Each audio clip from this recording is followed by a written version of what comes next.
Alex Luther from the Daily Barometer up at Oregon State. How are you doing, Alex? Pretty good. How are you? Well, football season's here, so I don't have much to complain about. I'm with you right there. I've been counting down the days for this weekend, let me tell you. So what's the feeling going into this game in Corvallis? Are people excited? Are people nervous? What's the feeling in Corvallis today? I think it's a little of both, honestly. I think that we're all pretty excited to see what the season looks like. We can talk a little bit about what last season looked like and what we're excited about for this one. But I definitely think that people are, as I like to say, cautiously optimistic, and how we are really hoping for a better season. We're really hoping for some optimistic outcomes. And within that, people are excited. People are a little bit nervous because it's our first home opener since I think 2015. We haven't had a home opener for quite a while, and it's a big game. We've been planning on having this matchup, this home and away with the Cowboys for the last 8 years, however long it's been. So people, I think, are pretty excited for that, but a little bit nervous to kind of take and see where this is going to take the season. Well, I think it's interesting because obviously, on the broadcast tomorrow, you're probably going to hear about 55 OSU and orange and black jokes. That's there. But outside of that, historically, Oregon State is not a great football school. They're less than 500. Oklahoma State was the same way until a guy who played quarterback and was an alumnus of the school showed up and took over the reins. Now they're over 500, and they've had a really great decade, 13 in wins nationally over the last 10 years. Oregon State has not had that success yet, but Coach Smith, in his second year in Corvallis, although it was a 2-10 season, you kind of have that maybe some excitement because it's one of your own. He knows the program, he knows how to win there. He won when he played there under Mike Riley. So what is the excitement for Jonathan Smith in his second year? So I've been at a couple of the media conferences, and I've seen a lot of things about what he said and been keeping track of the team since the end of last season. And I think everybody's really excited to see what he can do. If you look at last season, one of the biggest things that we had was a huge jump in our offense. If you look at the stats, we had one of our most successful offensive seasons that we've had last year underneath him. It was simply that our defense couldn't perform. So you can't win a game if you don't have defense to keep the other team from putting points up on the board. So our offense is out there making big plays and scoring, but we're not actually able to follow through on that win because of our defense needing to step up to the plate. And I think that definitely comes from having an offensive-minded coach who was a quarterback. He's got that experience. He knows that vision. He was able to really push us there. And I think that development will continue as well because we have 9 of our 10 coaching staff returning this year. Most of our players haven't had that consistency since, 2015, 2014. In the last 4 or 5 years, these players have had to deal with a multitude of turnover in coaching staff between head coach and other coaches. So we only had 1 turnover, and I think that's what the biggest deal that I've heard from the players and from Smith himself that they're really excited about. They're not starting from the ground up with a whole new coaching staff. They're starting back where they left off from last season. I think that's what's going to be the really big deal, to capitalize on last year's offense and to really develop from last year's defense. Yeah, obviously 7 offensive starters, 9 defensive starters coming back. The real strength of Oregon State seems to be the offensive line, the combined starts, obviously the most veteran position group for Oregon State. You talked about, jump to another point really quick, you kind of talked about how you could score the points, but you just couldn't stop anyone. That's perfect because you're playing a Big 12 team, so we can't stop anybody. The Big 12 can't stop anybody either. So that works out well for this matchup, I guess. Yeah, but this offensive line is kind of interesting because if you're going to stop a high-powered offense like Oklahoma State or a Big 12 team, you're going to want to be able to run the football. And then Oklahoma State has a really inexperienced defensive line. So have you heard any talk about Oregon State wanting to try and take advantage and be physical at the line of scrimmage and keep Oklahoma State off the field? Yes, I have, actually. So in one of those media conferences, that was something else that I was hearing bits and pieces of was, they really want to capitalize on the fact that, we're playing another team that the defense is, of the two is a little bit of a weaker point, maybe not so weak in comparison, but it's definitely something that we want to capitalize on, especially with how our offense developed in the last year and hopefully in this off season. So really pushing that. But I think this is going to be a real test to see how our team improves, hopefully on the defensive side of the ball, on that side of the line of scrimmage, because from last year, we're really hoping that this offseason was a big development, and I think the true test is coming up against another offensively powerful team to see can we actually hold them to be able to keep our offense successful and to have those points that go up on the scoreboard actually mean something in the long run of the game. Well, we're talking about both sides of the football here, and we'll kind of go to the defense and then jump back to the offense later in the segment. But defensively, that secondary has been a weakness. It was not great, obviously, last year. And again, Oklahoma State and Oregon State both really struggled on that side of the ball. I can't say OSU. Oklahoma State Yeah. was historically bad. I mean, they were the worst they've ever been, and that's saying something. Being around the program, they've been bad before. But 112th in total defense for Oklahoma State, 128th for Oregon State last year, and then 128th in rushing. And kind of that defensive line, the inexperience there, and Chuba Hubbard, that might be a problem. But Tylan Wallace and Chuba Hubbard are big question marks. How do you stop those guys? I don't know that you do stop Tylan Wallace. You just kind of do what you can to keep him out of the game. Chuba Hubbard's quick and fast, but maybe the biggest point going into Corvallis in the game tomorrow is people here don't know who's going to start the game. So what is Jonathan Smith doing? What is Oregon State doing to prepare for a guy? Are they going to play one, or are they going to play two? Who's going to play the most? How do you prepare for that going into this game? Yeah, you're talking about in our quarterback position? Yeah, for Oklahoma State, having Drew Brown and Spencer Sanders, two guys a starter hasn't been named. So is that confusing? What's that feeling like at Oregon State? I'm not really sure because I haven't heard a lot of talk on that, but I would guess from everything that I've heard, because we've talked about how do you come up across, an offense that has those really big playmakers with Chuba Hubbard and Tylan Wallace. And I've heard them consistently say that, we're just going to keep preparing like we do for any game. So I would say that they're probably in the room watching a lot of tape, watching a lot of plays, seeing what does the difference between the two look, who does it seem like they might play based on how our defense is structured and how can we adapt to that. That's what I would probably suppose how they're going up to that. But also, we're probably going to see a couple snaps from both of our quarterbacks as well.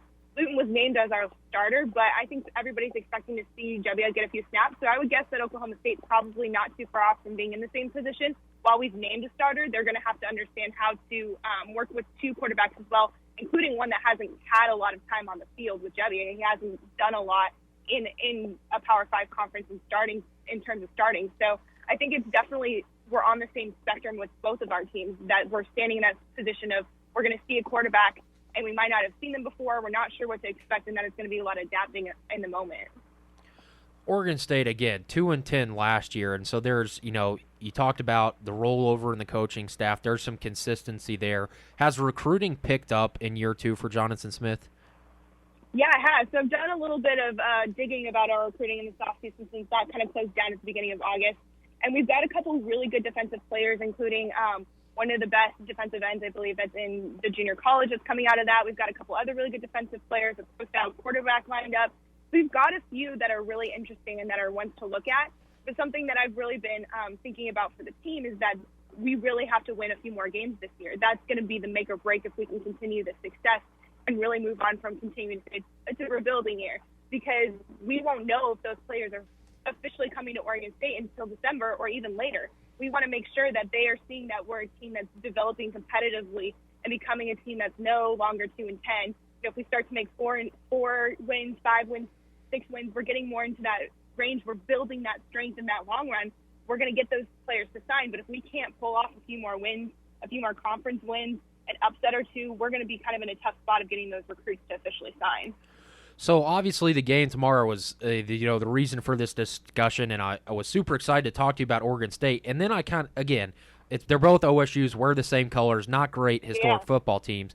But, talking about recruiting and trying to regenerate a program, what was so hard for Mike Gundy and what it continues to be a battle, and I don't know that you can ever win it, is the fact that OU is a blue blood. They're a dominant force in college football. And so how do you win on a national level when you can't win your own state? Oregon has had some success with Chip Kelly. How does Jonathan Smith navigate around the fact that the Ducks aren't as strong as they used to be, but they're like the Nike powerhouse? Everything goes Oregon's way, it seems. How do you navigate around that and win your own state of Oregon? I think it starts from ground zero. We start talking about, we might not have the most state-of-the-art facilities because the state-of-the-art facilities are 45 minutes away, but we're still in the top 25 facilities. I think we were ranked at 23rd, I believe, when it was what I was looking at with facilities. We're still competitive in that front. We're still developing our facilities, so we have that there. And then there's something very unique about Corvallis that you just don't find in Eugene. People tell me all the time about the first time they crossed the bridge going into Corvallis, the first time they stepped on campus. there's a very unique feel that you are in a college town and you know that football is there. It's central. You have people who will shut down their shops during Corvallis, in Corvallis during game day. It's lined up with signs across. The band goes out of the bars the days before the games, and they'll go and they'll play songs at all the bars on their instruments. It's an atmosphere that's very hard to replicate in other cities. And I think that is something that's a big draw. And then I think it's also the piece that you're part of something. You're part of building something that's going to last, especially when we talk about this being the rebuilding year. You're giving them the opportunity to say, hey, you're going to make your mark on something like this, and we're helping build this program again, and you're going to be a really key piece to that. I think incoming players really like to see that, really like to see how they fit into the long-term piece of the puzzle. Yeah, it took me about 0.5 seconds to find out that Corvallis was the best college town in the Pac-12. So they're marketing that very well. Yes. And Stillwater's a great college town too, but Corvallis seems to be a really great environment when it doesn't take very much research, to find that out. So all these things, it seems to be positive for Oregon State. And I'm not going to lie, most people around here aren't scared of Oregon State at all. It's just another start game, and that's probably a little bit of the history, and it's probably a little bit of arrogance over the success that Mike Gundy's had. But Oklahoma State's coming off a 7-6 season. They're coming off, I don't know. It was devastating for a lot of people around here because you beat people that you weren't supposed to beat and then losing to teams that you're supposed to dominate. Mike Gundy's talked about discipline, but he can't name a quarterback. There is some question marks going out to Corvallis. Is the national media and Oklahoma State media overlooking Oregon State? I think in some senses a little bit, and then I think in some senses no. I think that it really is going to depend that this first game is going to make or break the media attention that we're going to get for this season. I think it's really going to depend on how do we capitalize on a Power 5 conference game that's early Friday night light, 7:30 our time, which is a little late for you guys, unfortunately. But how do we take that moment and say, you were kind of underestimating us. This rebuilding year has been a big deal for us. We really worked really hard in the off season. We put in the time and the sweat and the energy to make us a better team. Our defense is going to come out stronger and faster. One of the things that I've heard a lot of the players talk about is urgency in the weight room, in the classroom, on the field. And then I've also heard them talk about unity. They're really wanting to be unified. They've done a lot more together outside of the classroom and outside of practice or the gym or the field. And they're building that cohesiveness that you really want to see in a team. So I think that we're probably going to have a couple surprises this season. I'm not sure what those are going to look like yet. I don't know if it will be, a couple really big plays from the offense or the defense. I don't know if it will be, a couple big wins that we shouldn't win, or it's going to kind of depend on how that season goes. But I think the first game, no matter what it is always a tone setter, especially when you're playing a Power 5 conference and another team who wants to prove something as well. Both teams are wanting to prove something. Well, last time Oklahoma State was out in Corvallis, it resulted in a sweep. And I'm not going to lie, that was about the most shocking thing to me that Oklahoma State was able to do that. But for my reason for mentioning that is because it seemed to be more talk about playing Oregon State in baseball than it was now playing Oregon State in football. There's obviously a ton of talk going into week one, but for me, I've always been able to talk myself. The closer the game gets, it doesn't matter if they're playing a high school opponent. I can talk myself into Oklahoma State losing to just about anybody. And Oregon State, to me, people are kind of overlooking it, including myself just a couple of weeks ago. And now you're starting to see what Coach Smith has been able to do. And it really obviously works well that he's an Oregon State guy because the message just lands better with not only recruits, current players, the student body, but also alumni. And once we saw it with Mike Gundy here, once that ball starts rolling, things can go really well. So it'll be exciting to see what happens with Coach Smith and Oregon State. But to the game specifically, give me an offensive and a defensive playmaker that could change the outcome of this game. I think from the defensive playmaker, you're probably going to see one of our linebackers, probably Addison Gums would be one to really watch. I know that they've been pretty excited about him. I think he was limited in fall camp at the beginning, but he's rip-roaring ready to go for tomorrow's game. I think that he is really excited to get the opportunity to start here that he wasn't really getting when he was getting at Oklahoma. And so he's pretty excited to have the chance to start and to be, prove what he's there for. And I think that's something that, like I said, both teams are there to prove a point. And I think he's part of that. He really wants to prove a point. And then I think probably on the offensive side, I want to say probably Jamar Jefferson, that we're probably going to see hopefully him get a few touches on the ball and a few breakaways, especially with what we're talking about of the defense being a little bit of a struggle there. I think it will either be Jamar Jefferson, or if Luton's feeling really good with the passing and our line is really giving him the option to sit back in the pocket and find Isaiah Hodgins, I think that's going to be your other one to really look at, because those two are combined. That gives us a really good option with running back and a great outside guy there for the wide receiver. And I think that combined is what's going to give us a really good opportunity on the offense. Obviously, Jefferson coming off a 1,300-yard season was obviously, probably the best back in the Pac-12 and kind of holds that title going into a sophomore campaign. One guy that I'm really interested in is Champ Flemings, and it's because of his size. But he can obviously play. But, man, that guy is not very big to be playing major college football. So something that's really interesting with him is because he was sitting a little bit more on our special teams last year, and so he would come out for a punt return or a kick return, and that guy can run. He gets the ball, and he has agility and speed on his side. Once he gets it going, it is hard to stop him. So I'm really excited to see him sit back as a starter and see what he can do, see what he gets. It's really quick. I think it's going to be a little bit tough for Oklahoma State to get him. He's a little bit wiry. He's going to get right past him, and hopefully we can get a couple breakaways. He's definitely going to be a little bit of a sleeper at the beginning, but I'm really excited to see what he can do this season. One more question about Oregon State kind of as a whole. What is your season prediction for not only Oregon State but the Pac-12? Because a lot of people are high on Utah. I love, Chris Peterson up at Washington, what he's been able to do not only in Seattle but in Boise. Who do you think takes the Pac-12, and where does Oregon State fall at the end of the season? I think it's going to depend on this weekend. I'm going to be honest with you. I think if Oregon can pull off a win against Auburn, they're sitting really pretty to be the champions of the conference, which pains me to say as they are our rivals. But that's why I didn't say it. I tried to stay away from it. Yeah, I really would love for that not to be the case, but they are doing something down there that is a little bit scary. Their recruiting classes are really strong. They got Justin Herbert again, who came back. Their offense is getting really scary. So I think that's something to be really wary of, especially as we're going to see them here at the end of November. So I think that if they can pull off that win against Auburn, that they're sitting really well to be able to be conference champions. I think Washington will give them a run for their money. But if Oregon has one bad loss, then I think that it might be a little bit different for them if they made, it might come into factor if they make the college football playoff. I think that Utah's a little bit overrated. I would like to be surprised by that. However, the Pac-12 South in general has been a little bit weaker in the last couple of years, and I think Utah will kind of blow through because they're stronger, but once they face someone from the north, it will be a little bit more difficult. But I think in terms of where we'll end up, I'd like to see us at least move up from 12. That's kind of where we're ranked right now at the bottom. But I'd like to see us pull maybe, 10, I would guess, and I'm guessing we'll have – I'd like to be, as I said, cautiously optimistic. I really don't want to say much until I see the team out on the field for their first time and see if they've actually gotten some good development. But I think we could sit at about maybe 4 or 5 wins. And I think most people are pretty much on that same boat, that if we see improvement from last year, we get at least 1 or 2 Pac-12 wins, and we get a couple off-season or non-conference wins, hopefully maybe a win against Oklahoma State. Who knows? We'll see. Then that might set us up for a good season, and will put us in good perspective to hopefully be bowl eligible again next season. So what is the national perspective of Oklahoma State coming out to Corvallis? What worries me is it's a late kind of Pac-12 after dark game. We're going to be sitting around all day waiting for kickoff here in Stillwater.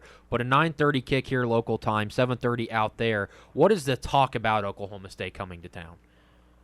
I think always the perspective of Oklahoma State has been a little bit of camaraderie, because you guys also have a big powerhouse in Oklahoma. So we've, both Oklahoma State and Oregon State ag schools, not necessarily the powerhouses of their state, but always kind of one that can be a sleeper, that if you're not really paying attention to it, they're going to come out of nowhere a few seasons every once in a while, or more often, and then all of a sudden they're going to be the next powerhouse. So I think there's a little bit of camaraderie there. I think that there wasn't a lot of tension, in my opinion, during the baseball. Both the baseball teams are competitive, which is great. There wasn't a lot of negativity that I heard about. So I think that there's going to be a good welcoming atmosphere, and that we're ready to see a good competition between the two teams. Hopefully it's pretty evenly matched up. Hopefully we're not ranked as low as everybody's expecting, and we're actually kind of in the game with you, and we're able to see where both teams have been at in this off season. So I think it's going to be pretty welcoming in that atmosphere. And then also I think it's going to kind of depend on how season tickets have kind of pulled through. So I know that there's been a little bit of a drop. Some people are a little bit disappointed with how last season finished out. But if we can get some people in the stadium, then I think that'll be really worth it. And that's where we're really going to see that under the lights game really come to life. Well, I kind of agree with you. I mean, it's kind of like a solidarity thing. It's like we're both living the same life in different parts of the country. You're struggling to get that foothold. But Mike Gundy, has done a good job taking them, obviously, heights OSU's never seen. And so hopefully Jonathan Smith can do the same. All right, final score prediction for Friday night. Oh, that's a tough one. See, like I said, it's tough when I haven't seen them play much up until this point. I would guess that it's going to be a pretty offensively powerful game. As we talked about, both defensive lines are a little bit younger, a little bit more inexperienced, a little bit looser on that aspect. So I would say let's go with 49-35, and I'll be optimistic and say Oregon State. Yeah, I can't blame you for that one. I mean, I'm with you. I mean, I hope it would obviously make my job a lot easier if this thing was over by halftime and Oklahoma State was dominant. And where Oklahoma State sits, they probably have better players across the board just because they've had that success. They've had the recruiting here for a few years. So Oklahoma State should, in theory, be dominant, but when you're playing a game on a Friday night in a place you've never been before, you don't really know your opponent. It's kind of unfamiliar, and you're coming off season last year where if you went to this game, it was an utter nightmare for Oklahoma State. So if they can, Mike Gundy's been talking about disciplined. He's been talking about fixing the penalties, everything like that, and being more physical. If they can do that, Oklahoma State should win. But the beauty of college football is shoulds are not guarantees. So for me, it'll be very interesting. I would not be totally shocked if that was the final score. Do you have any questions about the Oklahoma State perspective? So what would you say is probably the biggest thing that you're concerned about coming into the game as the Oklahoma State side of things? I would say the biggest concern is year 2 under Jim Knowles, the defensive coordinator, the 4-2-5. Calvin Bungage, the best linebackers, out with a back injury. If he plays, it's going to be very minimal. And Malcolm Rodriguez, a guy who played safety, has moved up to that linebacker spot. So the maturity of the secondary kind of playing backup, a little bit of a superhero thing with that really inexperienced defensive line. That's a big thing for me, and keeping Oregon State off the field, because that you don't have to be very intelligent in football to figure out that's how you keep high-powered offenses off the field. And on the flip side of that, on the other side of the ball, is it Drew Brown? Is it Spencer Sanders? How do both guys handle, even if they play well, they're going to be taken out to give the other guys some reps. So how do they play with that mindset, and can both of them get that out of their head and play well enough to be dominant? That's a big thing I'm looking at. But the offensive line has some good experience, especially at center. And, Johnny Wilson, the center for Oklahoma State, is going to have a big task on his hand. Go ahead. Oh, no. Keep going. I mean, 6'3", 377. Is it Elo Adon? Is that how you say his name? Yes, I believe it's pretty close. So that is going to be a big battle. So just the Oklahoma State kind of ridding themselves of last year's ridiculous behavior, I guess you could call it, by being undisciplined, being out of the norm for Oklahoma State, and just not disrespecting Oregon State, and being serious and seeing that they are a formidable opponent. They are a Power 5 team that's on the rise. That's a big thing for me for Oklahoma State. Yeah, I think that's pretty much about what that makes about sense from what I've done from the research. I think another question that I have is, when I was doing some of that research, I saw that, first of all, that there's a really interesting position that Gundy has implemented, this cowboy back, if I understand it correctly, where it's an offensive position, but it's a really dynamic one where you don't fit into what a typical back is. But in that you have that recruit Grayson Boomer, who's actually out. So what do you think that's going to do for the team, and how does that kind of, first of all, how does that position adapt to the team, especially with this being the second year with Gundy? And second of all, how does that hit with, a major recruit not being able to be in that position? What does that do for the team?